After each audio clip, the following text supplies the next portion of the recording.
Saturday evening கொஞ்சம் போல் purchase பண்ண வேண்டியிருந்தது. ஸோ, அதுக்காக ஒரு ஈவினிங் 4:00 போல் கிளம்பியிருந்தோம். காலையிலே கிளம்பலான்னு தான் பிளான் பண்ணியிருந்தேன். பயங்கர வெயிலா இருந்தது. என்னால போகவே முடியல. சம்மர் ஸ்டார்ட் ஆனதுலேருந்து கொஞ்சம் ஃப்ரூட்ஸ்லாம் அதிகமா வாங்கிட்டுருக்கோம். பசங்க லஞ்ச், பிரேக்ஃபாஸ்ட் சாப்பிட்றத விட அதிகமா ஜூஸு, ஃப்ரூட்ஸ் தான் சாப்பிட்றாங்க. சரி, அதுக்காக ஃப்ரூட்ஸ்லாம் தீர்ந்துருச்சு வாங்குறதுக்காக கடைக்கு போயிருந்தோம். போற வழியில பார்த்தீங்கன்னா, சின்னதா ஒரு நர்சரி கார்டன் மாதிரி போட்டிருந்தாங்க. ஆல்ரெடி உமன்ஸ் டே அன்னைக்கு பாப்பாவும், ஹஸ்பண்டும் சேர்ந்து எனக்கு ரோஜாப்பூ செடிலாம் கிஃப்ட் பண்ணியிருந்தாங்க. எனக்கு செடினாவே ரொம்ப பிடிக்கும். அதுக்காகவே கொஞ்சம் செடிலாம் கிஃப்ட் பண்ணியிருந்தாங்க. அது பார்க்குறப்ப இன்னும் எனக்கு ரொம்ப பிடிச்சிருந்தது. சரி, எனக்கு பிடிச்ச மாதிரி இன்னும் ஒரு சில செடிகள்லாம் வாங்கினேன். ஒரு 7 செடி போல வாங்கியிருந்தேன். ரோஜாப்பூ செடி, சாமந்தி பூ, அதுக்கப்புறம் மல்லிப்பூன்னு இந்த மாதிரி ஒரு கலர்ஃபுல்லா டிஃப்ரெண்ட்டா வாங்கியிருந்தேன். எனக்கு ரொம்பவே பிடிச்சிருந்தது. இந்த மாதிரி நான் இதுக்கு முன்னாடி வச்சதே இல்ல. அது முடிச்சுட்டு அப்படியே போயிட்டு பழமுதிர்சோலையில போயிட்டு ஃப்ரூட்ஸ்லாம் வாங்கலான்னு தான் பிளான் பண்ணியிருந்தோம். போற வழியில பார்த்தா நல்ல வெயிலா இருந்தது. 4:00க்கே பயங்கர வெயில். போற வழியில பார்த்தா ஒரு பாட்டி வந்து நல்ல வெயில்ல உட்காந்துட்டு அந்த ஃப்ரூட்ஸ்லாம் வச்சுட்ருந்தாங்க.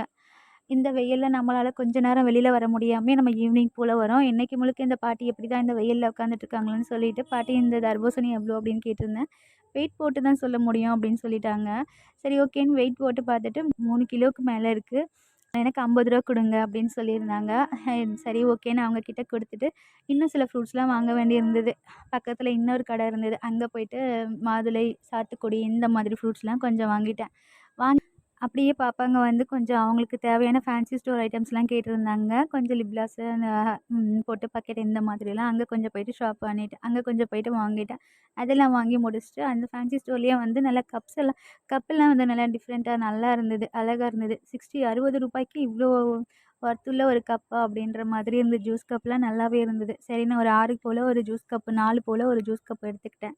அவ்வளோதான். இன்னைக்கு சிம்பிளா இவ்வளோ தான் பர்ச்சேஸ் பண்ணேன். முடிஞ்சுது. அவ்வளோதான். கொஞ்சம் காய்கறிலாம் வாங்க வேண்டியிருந்தது. சரி, மண்டே போல வாங்கிக்கலாம். நாளைக்கு சண்டே ஃபுல்லாவே நான்வெஜ் தான் பண்ணிட்டுருப்போம். ஸோ, வாங்கி வச்சாலும் ஃப்ரிட்ஜில தான் வைக்கணும். மண்டே போயிட்டு ஃப்ரெஷ்ஷா வாங்கிக்கலாம் அப்படின்னு சொல்லிட்டு அங்கேருந்து கிளம்பி நேரா வீட்டுக்கு வந்துட்டோம். செடிலாம் நான் வைக்கிறப்ப இத நான் கண்டிப்பா உங்களுக்கு நான் வீடியோஸ்ல அப்லோட் பண்றேன். இதில எந்த செடி உங்களுக்கு ரொம்ப பிடிச்சிருக்கு அப்படின்ட்டு எனக்கு கமெண்ட்ல சொல்லுங்க. நம்ம